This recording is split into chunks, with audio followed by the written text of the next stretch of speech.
Welcome back, everyone, to BHY Solutions, where we take one topic and we kind of dig deep into it. That's right. And pull out the most interesting and relevant points Exactly. just for you. Today, we're diving into the world of architecture, but not just any architecture. We're looking at a design philosophy that's all about creating spaces that resonate on a deeper level, that touch the soul. Yeah, it's fascinating, this idea that goes beyond just, a building's function or how it looks to how it actually makes you feel, emotionally. Right, and that's what really grabbed my attention in the research, the idea of materials as storytellers. I mean, how could a building material tell a story? Well, think about it this way. Every material has its own history, its own texture, the way it interacts with light and shadow. I mean, weathered wood tells a different story than a sleek piece of glass, right? Oh, yeah, for sure. So it's about understanding those inherent qualities and using them almost like a language to evoke a certain feeling or tell a specific story through the building itself. So it's not just about what looks good. It's about the story that each material brings to the space. Exactly. Like, take, for example, rammed earth walls. Okay. They have this incredible warmth, this texture, this inherent sense of history embedded in the material itself. Huh. It's almost as if they're whispering tales of ancient civilizations and the passage of time. Wow. I can almost feel that just thinking about it. And how does light play into this storytelling with materials? Oh, light is crucial. It's like this other material that interacts and shifts constantly, with the other physical elements in the space. Right. Imagine sunlight filtering through a latticework screen, casting these intricate patterns on the floor. Oh, yeah. Or the way a rough stone wall absorbs and reflects light, creating this sense of depth and texture. It sounds like this dance between light and material, where each reveals the beauty of the other. Yes, exactly. So it's not just building a structure, it's creating an experience. Precisely. And a key part of that experience is this sense of minimalism, but not in the, stark or sterile way that we often associate with the word. So we're not talking empty spaces and bare walls here. No, it's about distilling a space down to its essence. Okay. Removing anything that doesn't contribute to the overall feeling or purpose of the space. So everything is intentional. Yes, you could almost call it essentialism in design. Every element is carefully chosen, every detail meticulously crafted to serve a very specific purpose. That makes me think of Japanese gardens, where every rock, every plant is placed with such intention, creating this incredible sense of harmony and balance. Absolutely. That's a perfect analogy. Yeah. It's about creating this sense of calm and clarity in a space, allowing the space to breathe and the materials to truly speak for themselves. And this approach, I imagine, really aligns with the principles of sustainable design, using less material, focusing on quality over quantity. Absolutely. It's about creating spaces that are not only beautiful and functional, but also enduring and respectful of the environment. It's this philosophy that recognizes the interconnectedness of all things. Okay, so we've got materials, light minimalism. What are some of the other principles that guide this approach to design?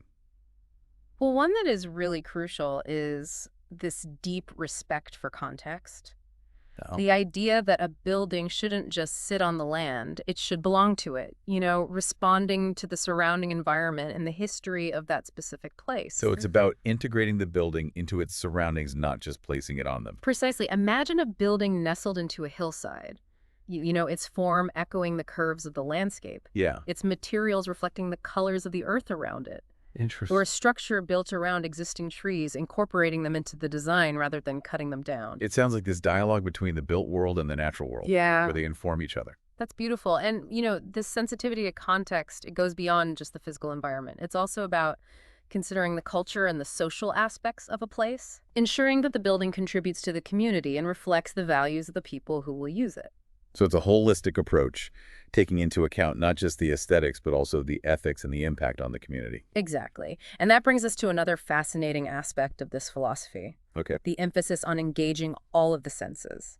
Well, we've talked about materials, textures, but it sounds like there's even more to it than that. Right. So how does a building engage all the senses? Well, we've talked about the interplay of light and shadow, but what about the acoustics? Okay. How sound moves through a space. Imagine walking through a hallway with these high vaulted ceilings, the sound of your footsteps echoing softly, creating this sense of grandeur and awe. Oh, wow. Or a room designed for quiet contemplation where the only sounds are the gentle rustling of leaves outside and maybe the distant murmur of water. So you're designing with sound just as much as you are with sight. Yes. And then there's the sense of touch. Okay. Imagine running your hand along a smooth, cool stone wall, or feeling the warmth of a rough-hewn wooden beam.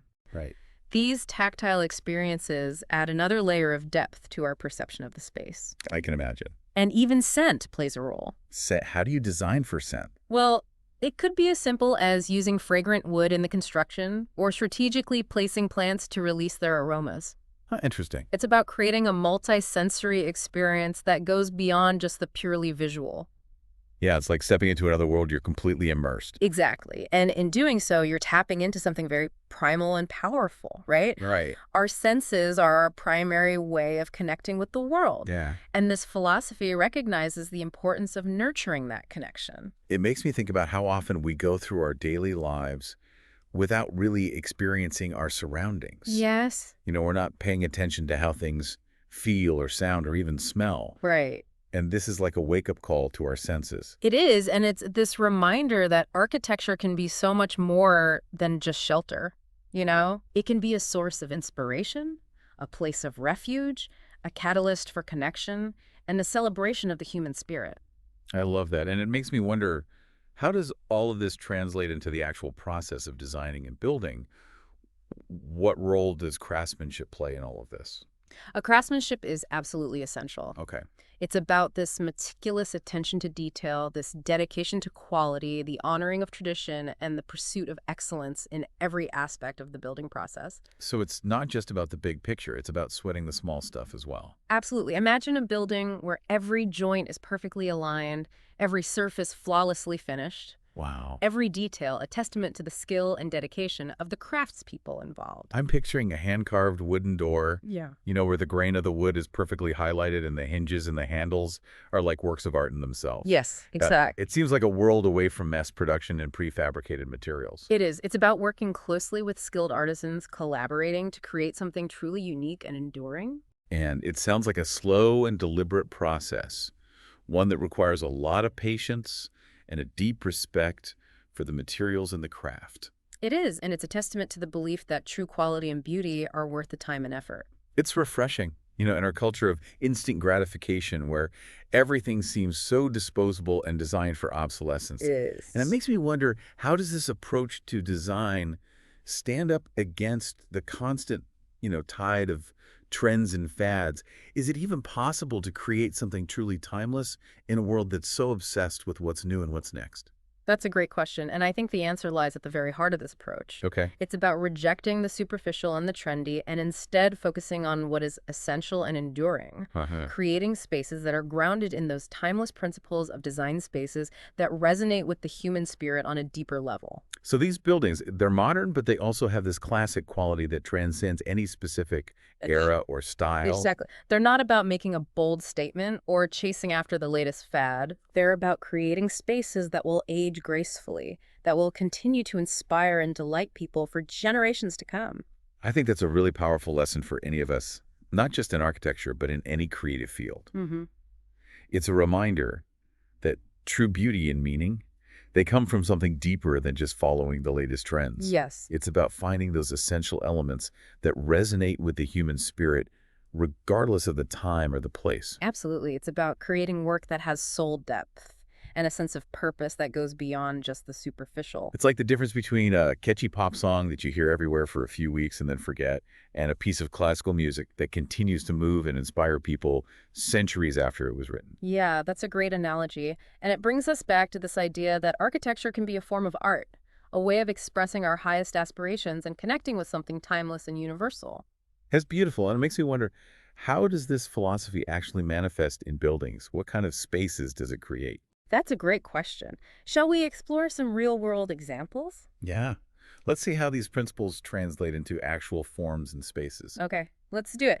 So before we jumped into those examples, you were asking about how this approach to design, how it achieves that emotional depth. Yeah, exactly. Yeah. I mean, how do you design a building to evoke specific emotions?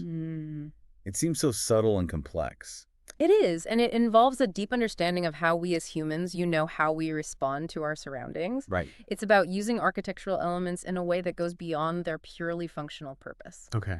Like think about a ray of sunlight streaming through a high window. Okay, yeah. It's not just illumination. It can be a symbol of hope, a reminder of the passage of time, even a touch of the divine. Right. It's making me think about how certain spaces can evoke this sense of awe or reverence, like being in a cathedral or a grand library. You feel this weight of history, Yeah. this presence of something larger than yourself. Yeah, and it's not just about those grand gestures. Even small details can have a really powerful impact. Uh-huh. Like the texture of a hand-hewn wooden door handle, the way it feels warm and smooth beneath your hand. Yep. It connects you to the skill of the craftsperson who created it. Right. Or the gentle sound of water trickling in a courtyard fountain. It creates this instant sense of tranquility and peace. So it's like every element is carefully orchestrated to create a specific mood or feeling. Exactly. It's almost like composing music. Yes. Where each note contributes to the overall harmony. That's a beautiful way to put it. And what's remarkable is that this emotional depth is often achieved through simplicity. Okay. There's no need for excessive ornamentation or elaborate decoration. The materials themselves, the way they're used, how light interacts with them, that's enough to evoke a really profound emotional response. It's like creating a space for contemplation, for reflection, for connecting with something deeper within ourselves. Exactly, and it's about recognizing that architecture can be a really powerful tool for healing and transformation. A well-designed space can offer solace, inspire creativity, and foster a sense of community. It's making me think about how I experience spaces, paying more attention to the details, the textures, the way light plays across the surface. Yeah. It's amazing how much we miss when we're just rushing through our day. It is. It's a reminder that architecture can be a form of art, a way of expressing our values and aspirations and connecting with something timeless and universal. And speaking of timelessness, we talked about this a bit earlier, but I'd love to go a little deeper.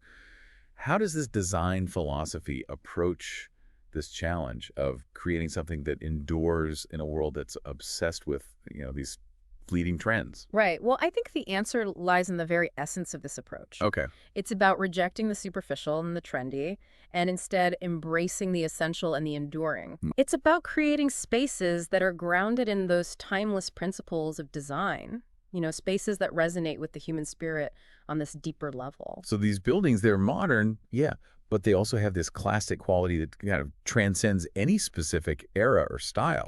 Exactly. They're not about making a bold statement or chasing the latest fad. Right. It's about creating spaces that will age gracefully, that will continue to inspire and delight people for generations to come.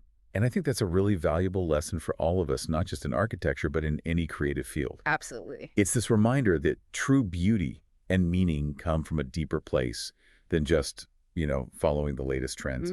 It's about finding those essential elements, those things that resonate with the human spirit, no matter what the time or place. Yeah, it's about creating work that has soul, depth and a sense of purpose that goes beyond the superficial. It's like the difference between, a catchy pop song that you hear everywhere for a couple weeks and then forget about, and a piece of classical music that continues to move people centuries after it was written. Exactly. That's a great analogy. And it kind of brings us back to this idea that architecture can be a form of art. A way of expressing our highest aspirations and connecting with something timeless and universal. That's a beautiful thought, and one that I think will stick with me for a while. I'm curious, what are some specific examples of how this philosophy manifests in, actual buildings? What kind of spaces does it create? That's a great segue to explore some real-world applications. Yeah, let's dive into some concrete examples. Okay, let's do it. So you were eager to hear some concrete examples. Yeah, we've been talking about this philosophy, prioritizing soul and timelessness. But I want to actually see how those ideas come to life. Right. Well, one striking example is this thermal baths complex built into the Swiss Alps. The architect used locally quarried quartzite and created these spaces that feel ancient and modern at the same time, and they blend seamlessly into the surrounding landscape.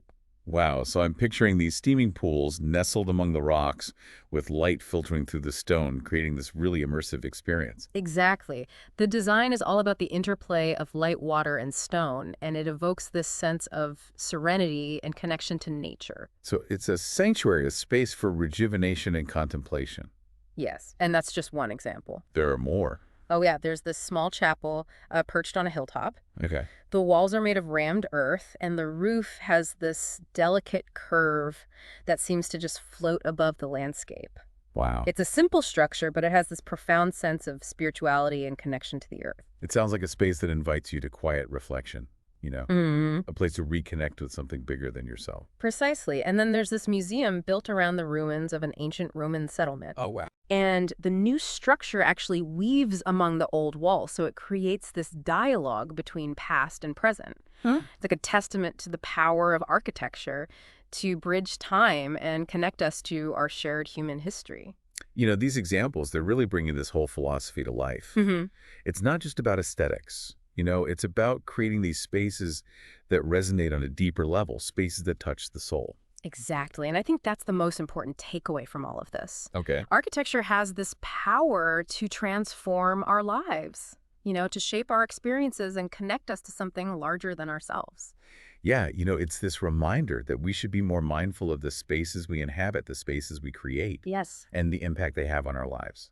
Absolutely. And if we can bring even a little bit of this intentionality and soulfulness into our own homes and workplaces, Right. we can create environments that actually nurture our well-being and inspire us to live more meaningful lives. What a beautiful thought to end on this deep dive.